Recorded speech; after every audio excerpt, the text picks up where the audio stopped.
ऐशी जे दशा निपजे ते ते दर्शन माझे साचुकारे.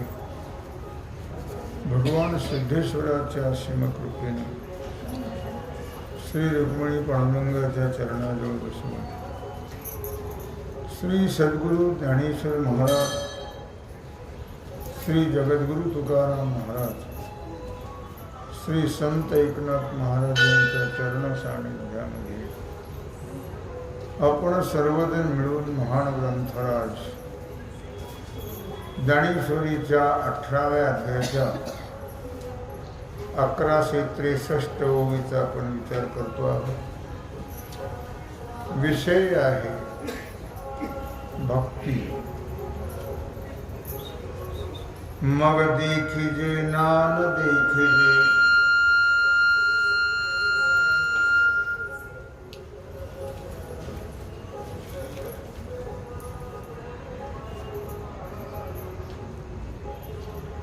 ऐशी दशा जे निपजे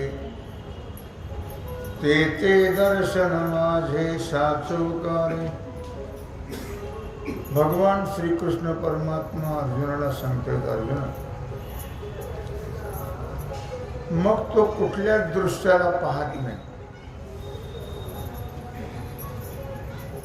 का पाहत नाही? तर त्याला दृश्य दिसतच नाही. त्याला फक्त एक परमात्मा दिसतो. मग दृश्य आहे का? दृश्य नाहीच आहे. रज्जू सर्पाकार भासियले जगदंब. जसा दोरीवर सर्प भासतो तसं हे परमात्म्यावर जग भासत आहे. मग आम्हाला दोरी कळली का सर्प भासला? तर आम्हाला दोरी नाही कळली म्हणून तर सर्प भासला. दोरी कळली असते तर सर्प भासलाच नसता. असं परमात्मा कळत नाही म्हणून जग भासत आहे. परमात्मा आणि भासत जगत. म्हणून ज्ञानी जो आहे त्याला हे दृश्य दिसतच नाही. त्याला फक्त परमात्मा दिसतो कुणीकडेही पाहिलं तर. आणि आहेच तो. दिसतो म्हणजे बळजबरी नाही, परमात्माच आहे. तो दृश्य रूपाने कोणत्या दृष्ट्याकडून पाहिला जातो असंही नाही. दृष्ट्याकडून दृश्य पाहिला जातं असं नाही आहे. किंवा सर्व दृश्याला आणि दृष्ट्याला आत्म्याहून भिन्न पाहतो असंही नाही. कोण ज्ञानी?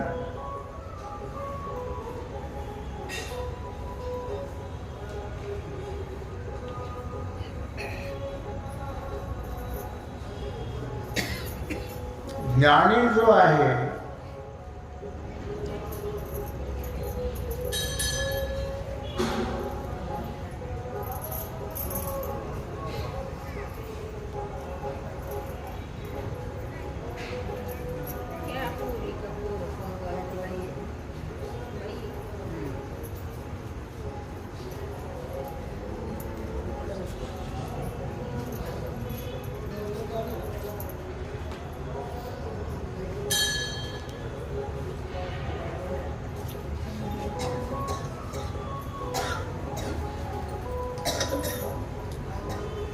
तो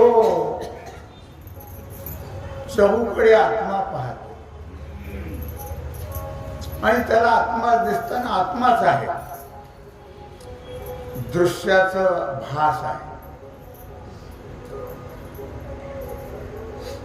का पाहतो? ज्ञान आहे. आणि बाकीच्याला दृश्य दिसतं, परमात्मा दिसत नाही. का? तर अज्ञान आहे. दृश्याचं ज्ञान त्याला नाही आहे. अज्ञानाला दृश्य दिसतं आणि ज्ञानाला परमात्मा दिसतो. हा फार मोठा फरक आहे, लक्षात घ्या.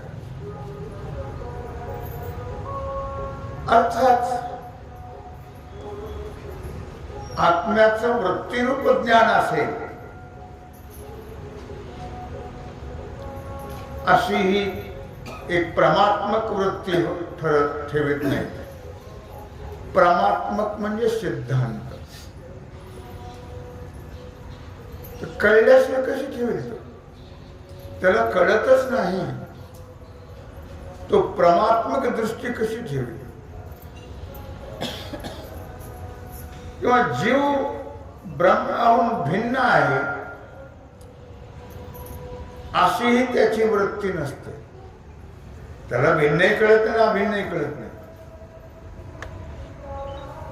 ब्रह्माहून जीव वेगळा आहे का जीव ब्रह्मरूप आहे, या दोन्हीही गोष्टी अज्ञानाला कळत नाहीत. आणि अज्ञानी एवढ्या फलात जाते नाही. विचारला वेळ कुठे विचार करायला? पोटावरी आयुष्य घालवलं ना सगळं. पोटावारी काय करत? पोट तेवढं मोठं नाही, नाहीतर मोठं असतं तर मग तर माणसाने माणसंच खाल्ली असते. खातात काही ठिकाणी. प्रयाग पाहिलं ना, प्रेत खाणारे आहेत काही साधू, अघोरी साधू म्हणतात. ते प्रेत खातात, रोज त्याला प्रेत लागतात. तेव्हा कसले त्याचा चिकित्सा आपण करायचं काही कारण नाही. दाखवलं म्हणून मी तुम्हाला सांगतो. पोट भीती एवढे पोट, त्याचा केवढा बोभाट. एवढूशा पोटासाठी मरेपर्यंत आटाआट. पोट एवढूसच आहे, ते मरेपर्यंत ते पोट काही सुधरू देत नाही. बाकी त्याला पोट नाहीत का? पशुला पोट नाही का? पक्ष्याला पोट नाही का? पण ती माणसापेक्षा फार हुशार. पशु पक्षी माणसापेक्षा हुशार असतात. पशु पक्षी परिग्रही नाही आहे. तुम्ही 5 जनावरांपुढे चारा टाकला ना, डब्यात भरून ठेवत नाही. त्यांचं पोट भरले की ते जे हाततील मुठतील त्याच्यावर तुडवतील. आता संध्याकाळी त्याला पुन्हा तसला विचार नाही. संध्याकाळचं संध्याकाळ, तो विचार पशु मध्ये नाही, पक्षामध्ये नाही. बिनझोळीचे जे मिळेल तेवढं राहतात. अट्टहास करतात, अट्टहास करत नाही. कुठल्याही प्रकारचे त्यांचे प्रयत्न नाहीत. साठवून ठेवत, किडे पडूस तर साठवून ठेवायचं आणि किडे पडले की मग घेता का? आता लोक कसं काय घेतील किडे पडले? तूच खा. किडीने पडतात दिलं असतं तर घेतलं असतं लोकांना. साठवून ठेवायचं. काय ठेवण्यात काय? त्या तुरटी बिरटी टाकून ठेवा म्हणजे किडे होत नाहीत. तांदूळ डाळ वगैरे तुरटी टाकून ठेवा म्हणजे किडे होत नाही. उपाय सांगतो तुम्हाला, उगीच आला विषय म्हणून. तेव्हा जीव हा परमात्म्याहून वेगळा आहे असंही त्याला कळत नाही, आणि जीव परमात्मा आहे असंही कळत नाही. अशी जी एक पाहण्याची अवस्था आहे ती अज्ञानाची अवस्था आहे. कळत नाही. आणि महात्मा हा पाहतो ते अज्ञानातीत होऊन पाहतो. त्याला अज्ञानही राहत नाही आणि कळल्यावर ज्ञानही ठेवत नाही. तो दोन्हीच्या पलीकडे जाऊ लागतो. जर तो दोन्हीच्या पलीकडे गेला नाही, अज्ञान गेलं, पण ज्ञानात जर तो राहिला तर एवढं करून अधोगती प्राप्त होते. तुका म्हणे नरकी घाली जरी हो या ज्ञान गर्व ताठा. मी नाही शहाणा आहे, मी फार अभ्यास केला, मला फार कळतं, हे सुद्धा बरोबर नाही. इथं घासावी लागते तसलं नाही. काय कोणावर उपकार करण्याकरता घासत नाही. लोकांना सांगायचं नाही या गोष्टी. याचा अर्थ ज्ञानाचा अभिमान आहे. महाराज म्हणतात ज्ञान गिळून गावा गोविंद गा. ज्ञानाचा अभिमान नको. ज्ञान झाल्यानंतर ते सोडून द्यायचं असतं, ठेवायचं नाही.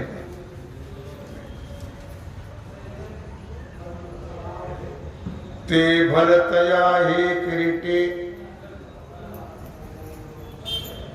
पदार्थाची या भेटी.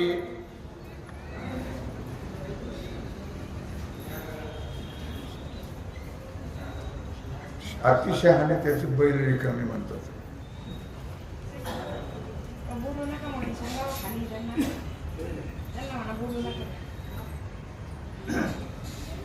फुकलेलेच. ते तर भलतया आहे किरीटी पदार्थाची या भेटी. द्रष्टृ दृश्यातीता दृष्टी भोगितो सदा. भगवान श्रीकृष्ण परमात्मा अर्जुनाला सांगतायत की अर्जुना, कोणत्याही पदार्थाच्या भेटीमध्ये, भेटीमध्ये याचा अर्थ ज्ञानामध्ये, कोणत्याही पदार्थाचं ज्ञान झालं असता क्रमयोगी जो आहे तो दृश्य आणि दृष्टा याच्या पलीकडे जे आहे,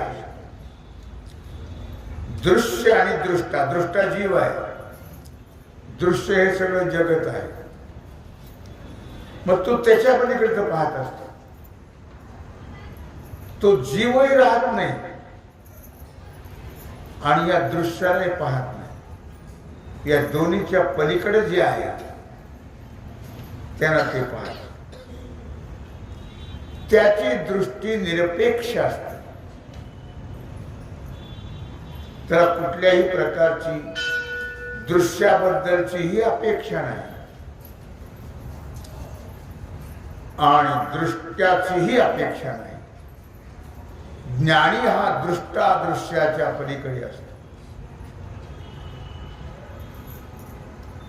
आणि म्हणून अशी जी एक पाहण्याची अवस्था उत्पन्न होते,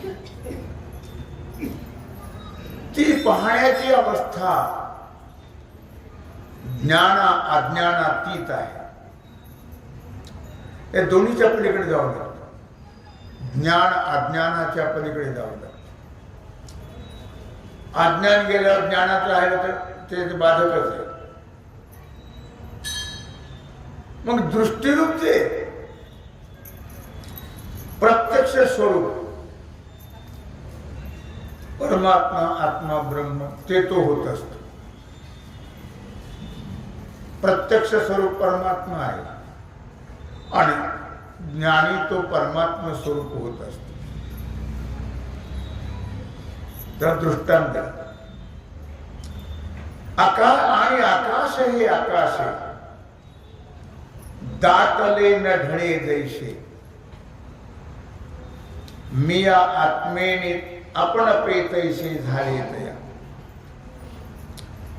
आकाश जे हे आकाश आहे,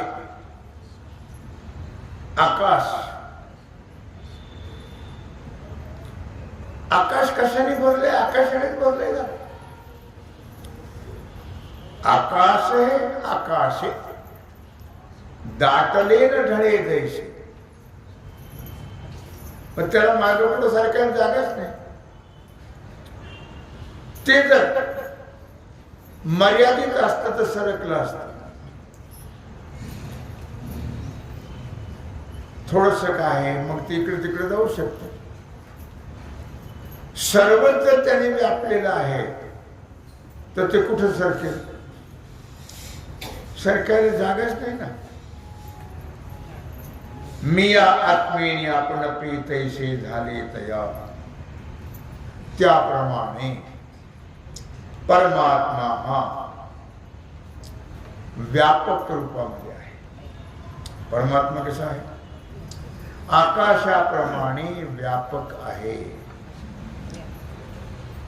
आणि त्या माझ्या व्यापक स्वरूपाने क्रमयोगी जो आहे तो भरून गेलेला असतो, दाट भरलेला असतो व्यापक स्वरूपाने. म्हणजे तो व्यापक बोधावर गेलेला असतो. जे जे दृष्टी दिसे हा व्यापक बोध आहे. म्हणून तो व्यापक बोधावर गेलेला असतो. आणि म्हणून त्याच्या ठिकाणी क्रिया संभवत नाही. क्रिया ही नेहमी मर्यादित वस्तू असते तिच्या ठिकाणी असते. व्यापकाच्या ठिकाणी क्रिया नाही. पंचमहाभूत हे व्यापक आहे म्हणून त्यांच्या ठिकाणी क्रिया नाही. लक्षात ठेवा. आकाश हे व्यापक आहे. आकाशापासून वायू निर्माण झालेला आहे. वाऱ्यापासून अग्नी निर्माण झालेला आहे. अग्नीपासून पाणी निर्माण झालेलं आहे. आणि पाण्यापासून पृथ्वी निर्माण झालेली आहे. अर्थात हे सर्व व्यापक आहे. लक्षात ठेवा. कल्पांती उदक उदके रुंदलिया वाहो ठाके, तैसा आत्मेनिया एक एक कोंदला. पुन्हा कल्पांताचा दृष्टांत दिलाच. कल्पांत तुम्हाला कळलेला आहे. आता कशाला म्हणतात? कशाला म्हणतात कल्पांत?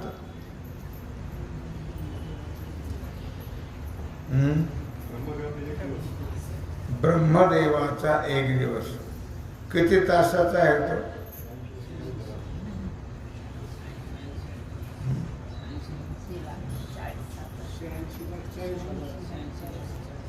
वर्ष 1000 वेळा गेल्यानंतर एक कल्प होतो. 86 लाख 40,000 1000 वेळा गेले म्हणजे पूर्ण दिवस होतो. पूर्ण दिवस. आणि त्याला म्हणतात कल्प. मग त्या कल्प ब्रह्मदेवाच्या प्रत्येक दिवसाला प्रलय काळ होतो. जसं आपला रोज प्रलय काळ होतो. घेतो झोप सुखी फिरोडी उठतो ही बायकोची दया. रोज झोपणं हा प्रलय काळ आहे. उग उठतो म्हणून बरे, नाही तर अवघडच विषय आहे. म्हणजे दैनंदिन प्रलय म्हणतात त्याला. दैनंदिन प्रलय, नित्य प्रलय. आणि ब्रह्मदेवाच्या एका दिवसाला म्हणजे कल्पांताच्या वेळी जो प्रलय होतो तो महाप्रलय आहे. त्यावेळी सगळीकडे पाणीच असतं. आता बाहेर कसं ते उदाहरण घ्यायचं. कल्पांती उदक उदके रुंदलिया वाहो ठाके, तैसा आत्मेनिया एके कोंदला तो. मग जिकडे तिकडे पाणीच असतं का? पण ते पाणी वाहत नाही. पाणीच आहे कसं वाईट? संकोचित असतं ते बाहेर असतं आणि म्हणून त्याचं वाहन बंद पडलेलं असतं. कुठे जाईल पाणी? कल्पांताच्या वेळेला. तसं माझ्या या आत्मस्वरूपाच्या ठिकाणी क्रमयोगी हा कोंदून कोंदून भरलेला आहे. किंवा माझं आत्मस्वरूप त्याच्या ठिकाणी कोंदून कोंदून भरलेलं आहे. त्यामुळे त्याला दुसरे काही दिसतच नाही. जिकडे पहावे तिकडे बाई हरी वाचुनी. म्हणून त्याचा जन्म मरणाचा प्रवाहही बंद पडलेला असतो. जन्म मरणाचा प्रवाहही बंद होऊन जातो. म्हणजे त्याला पुन्हा जन्म मरण प्राप्त होत नाही. संकोचित जोपर्यंत आहे, जीव जोपर्यंत आहे तोपर्यंत त्याला जन्म मरण आहे. जीव परमात्मा झाला की जन्म मरण संपत. पावो आपण या वडघे केवी म्हणणी आपण पया लागे. आपण पाणी रे स्नाना कैसे. पावो आपण पया वडघे केवी म्हणणी आपण पया लागे. भगवान श्रीकृष्ण परमात्मा अर्जुनाला सांगताय पाणी पाण्यावर कसं काय चढेल? नाही. वळघे म्हणजे चढणं. पाणी पाण्यावर कधी जात नाही. अग्नी अग्नीला कधी चटका देत हो नाही. अग्नी कधी अग्नीला पोळत नाही. आपण पाणी घे स्नाना केवी. आंघोळी करता पाणी आपोआप येईल का? नाही. गरम करावं लागतं, ते घ्यावं लागतं, त्यात मिसळ घालावं लागतं, मग स्नान करावं लागतं. आपोआपच पाणी आलं की पडलं अंगावर की असं नसतं. आपण पाणी घे स्नाना कैसे. आपणच पाणी कधी स्नाना करता येत नाही. त्याच्याकरता घ्यावं लागतं. म्हणून सर्व मी झालेपणे ठेले तया येणे. बस संपला विषय. सिद्धांत सांगताय. म्हणून तो ज्ञानी मी होत असतो क्रमयोगी. मी झालं की जाणे येणं संपलं. आता कुठे जाईल कुठे येईल? हा तो संकुचित राहिला असता जीव तर मेला असता. जन्माला मरत नाही. पण आपली भाषा आहे जीवग्याला. जीव जात नसतो, जीव येत नसतो. पण मी झाले नि माझे झालेपणे ठेले तया जाणे. सगळं आकाश व्यापक आहे ना, ते कुठं जातं येतं का? नाही. तसा तो व्यापक परमात्मा झाला की तो जातही नाही, येतही नाही, जन्मतही नाही, मरतही नाही. त्याला सुखही नाही, दुःखही नाही. सगळ्याच्या अतीत होतो. एवढं महत्व परमात्म्याच्या ज्ञानामध्ये आहे. हेच यात्रा करणे अद्वयामध्ये. आणि भगवान सांगतायत अर्जुना एक लक्षात ठेव. ही यात्रा बंद पडणं. कोणती यात्रा? जन्म मरणाची यात्रा बंद पडणं. याचंच नाव आहे अद्वैत स्वरूप होणं.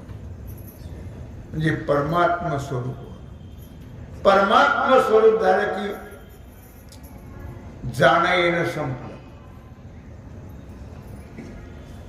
परमात्म स्वरूप होण्याकरता काय करा? काही करू नये, फक्त भजन करत राहावं. कारण भगवान म्हणतात कृते ध्यायते विष्णु त्रेतायाम यजते मखैहि द्वापारे परिचर्यायाम कलौ तत् हरिम भजेत. सोपं सांगितलं. कृतयुगामध्ये ध्यान, त्रेतायुगामध्ये यज्ञ, द्वापारयुगामध्ये सेवा आणि कलियुगामध्ये फक्त देवाचं भजन करत राहणं. नाम मात्र सारखं नाम घ्यायचं बरं का भावाने का भावाने. आपल्याला सवडीचा परमार्थ आहे का आवडीचा आहे? सवडीचा परमार्थ तसली भानगड नाही. नित्यनेम नामे ते प्राणी दुर्लभ लक्ष्मी वल्लभ तया जवळी. नित्य तिथं भगवान आहे. अवघे सवडीनं आले, सवडीने गेले, तिकडे मुंबलत फिरले, तिथं परमात्मा नाही हे लक्षात असू द्या. नित्य नेम नामी ते प्राणी दुर्लभ. आपण म्हणतो रोज, वारकरी म्हणतात लक्ष्मी वल्लभ तया जवळ. मी म्हणत नाही, भगवान म्हणतात. तिथं भगवान आहे. नित्याने जर असतं तिथं भगवान असतं. केव्हा तरी असतं ते औषधासारखं. आजारी पडल्यावर औषध घ्यायचं की पुन्हा नाही, तसं नाही. नियम पडता जड भारी दाशी आठवावा हरी मग तो होऊन दिशीन आड घाली सुदर्शन. चला शेवडीचा का होईना पण दिवसाआड 2-4 दिवसांनी बहिण येतात बिचारे. तेवढेच उपकार आपल्यावर. कायम बंद ठेवलं का नाही, त्या केव्हा का होईना येतात, बसतात, जातात. संसाराची कामं नियमाने करावी लागतात. परमार्थाला कोणी धाक लावला, कोणी सासरवास करतं काही नाही. घरी जेवायला जाणार नाही, काम नाही केलं मग ते नियमाने करावं लागतं. इथं कोणाचं काय चाललंय आणि कोण कसं काय म्हणतं. या नाही तर नका येऊ. मी का सांगतो, इथं व्यापक ज्ञानाचा दृष्टांत दिलेला आहे. अद्वैत स्वरूप झाला की हीच त्याची यात्रा आहे. मग जन्म मरण समाप्त होत. अद्वैत म्हणजे परमात्मा स्वरूप झालं. तर दृष्टांत दिला पुन्हा. पै जळावल्य तरंगू जरी धाविंडला सळी तरी नाही भूमिभाग उक्रमिला ते. पाण्यावरच्या लाटा पळतात पळतात पळतात पळतात आणि डोंगरापर्यंत जातात. जातात की नाही? जातात जातात जातात. काही म्हणत होते हो डोंगरापर्यंत लाटा जातोय ते म्हणले हो. काय लाटा पळतात पळतात पळतात ते पाण्यातच जिरतात ना, काय पुढे जातात का? तर ते पाणीच आहे ना. पाणीच असल्यामुळे ते पाण्याच्या बाहेर जाऊ शकत. तसा जीव हा परमात्माच आहे. मग त्याची मर्यादा आहे परमात्म्यापर्यंत. पण परमात्म्याकडे जीव जातच नाही आणि त्याला तेवढी त्याची तळमळ येईल. कोणी बघितलं जन्मन, कोणी बघितलं मरण. काय घेऊन बसले तुम्ही? जसा होईल तसा होईल.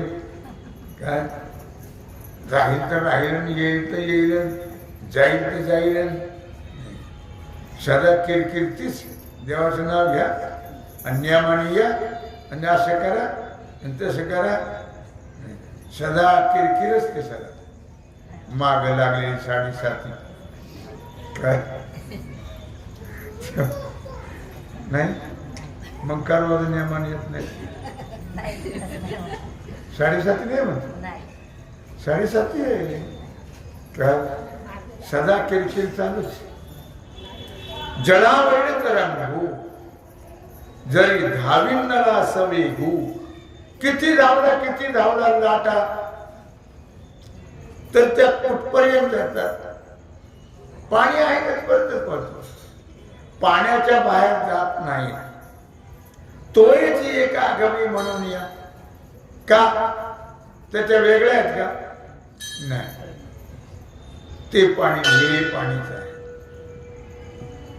आणखी एक दृष्टांत देतो. तेव्हा अशा प्रकारे झालेली सेवा भगवत चरणी समर्पित करून राहिला जो सेवेचा भाग आहे तो आपण उद्या पुंडलिक वरदा.